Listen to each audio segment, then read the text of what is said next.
Entre las aguas de estos riachuelos, afortunadamente se encuentran todavía cangrejos de agua dulce.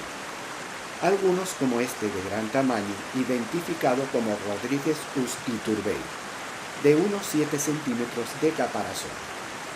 También existen otras 6 especies de menor tamaño, siendo la más común la especie Eudaniela iturbei.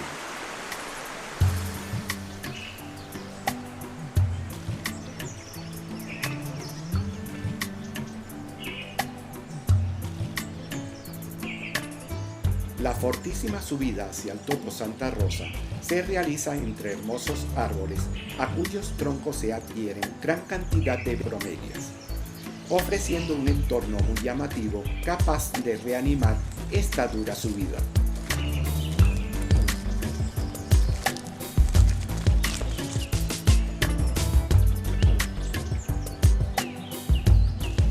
Las bromelias son plantas no leñosas que crecen en forma de rosetas sobre los árboles, rocas o en el suelo. En estas 3 condiciones se pueden observar en estos lugares. La Guzmania ventricosa es muy abundante en este trayecto. Posee una peculiar inflorescencia, de la cual sobresalen sus amarillas florecillas. También la especie Guzmania lingulata posee una bella inflorescencia, en este caso de un color rojo intenso. La Finlandia Fendley viene a ser de las de mayor tamaño y de inflorescencia blanquecina, con variantes que pueden llegar al color rojo.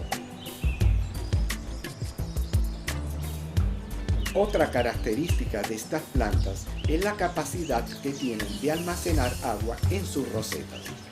Algunas pueden contener hasta cerca de 1 litro de agua, la cual es aprovechada por insectos, aves y ciertos microorganismos.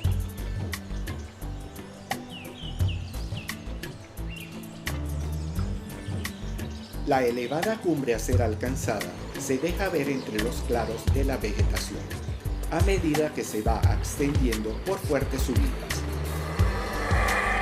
Ocasionalmente los aullidos de los monos aulladores delatan la presencia de su líder y silvestre fauna, como es el caso de la pereza, que se lo toma todo con calma mientras observa a estos monos araguatos o aulladores en su transitar hacia las vertientes del río Caurimare, disputando el territorio con una banda rival.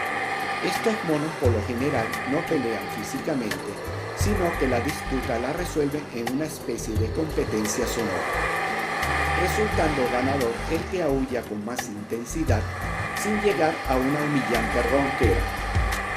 Estos aullidos son uno de los sonidos más potentes del reino animal.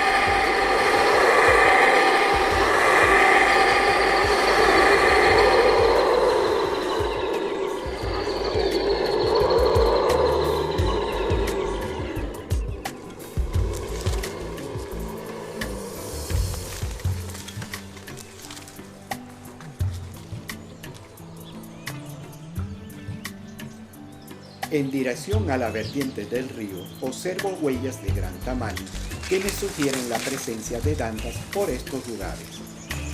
Siguiéndolas encuentro cada cierta distancia más huellas y excrementos aún recientes, lo que aumenta la posibilidad de observarlas.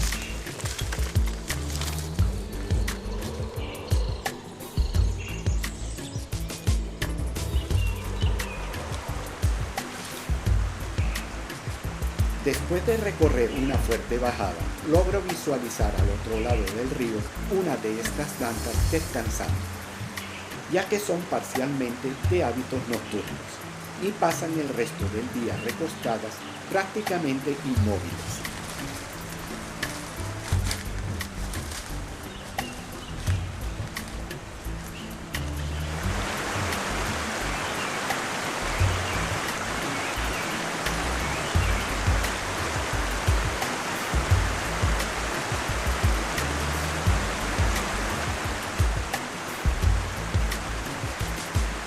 Estos nobles animales han sido víctimas de la cacería indiscriminada y el deterioro de su hábitat.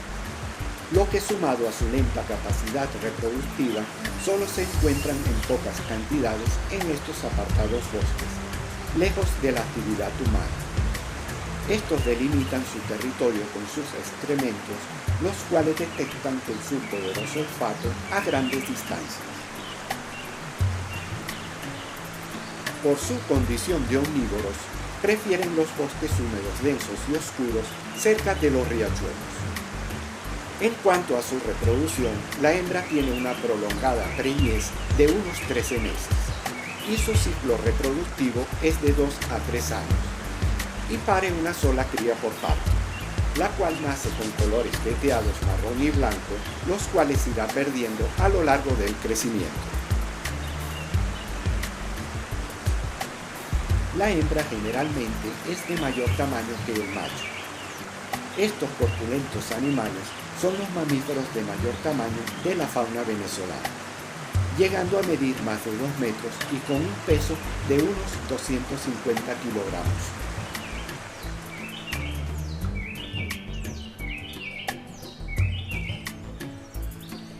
Una vez en el Topo Santa Rosa, se puede divisar a lo lejos las ciudades aledañas y las montañas que conforman parte de la fila maestra.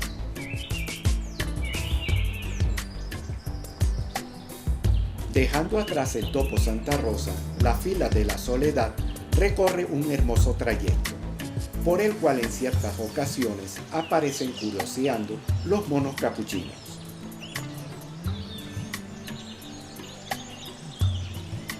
Estos inteligentes animales pertenecen al género Cebus y poseen una larga cola prensil que actúa como una extremidad adicional, logrando con ella prenderse y un hábil desplazamiento entre los árboles.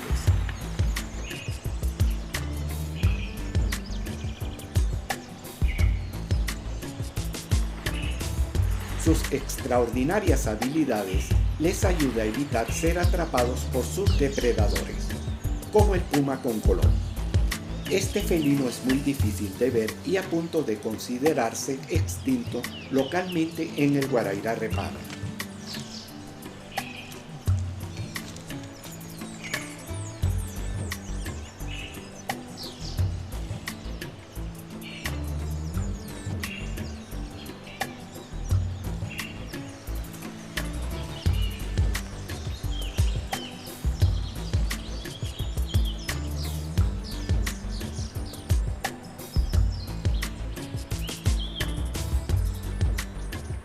Continuando a través del verde intenso que irradia este bosque, los helechales escolopendra, bromelias e infinidad de especies que conforman este hermoso jardín natural son el preámbulo a otra fortísima subida que conduce al subpáramo en el Topo La Danta, finalizando así este segundo tramo de travesía por la selva nublada, para dar paso al siguiente tramo por el escarpado subpáramo que se extiende hasta el punto de mayor altura en la cordillera de la costa.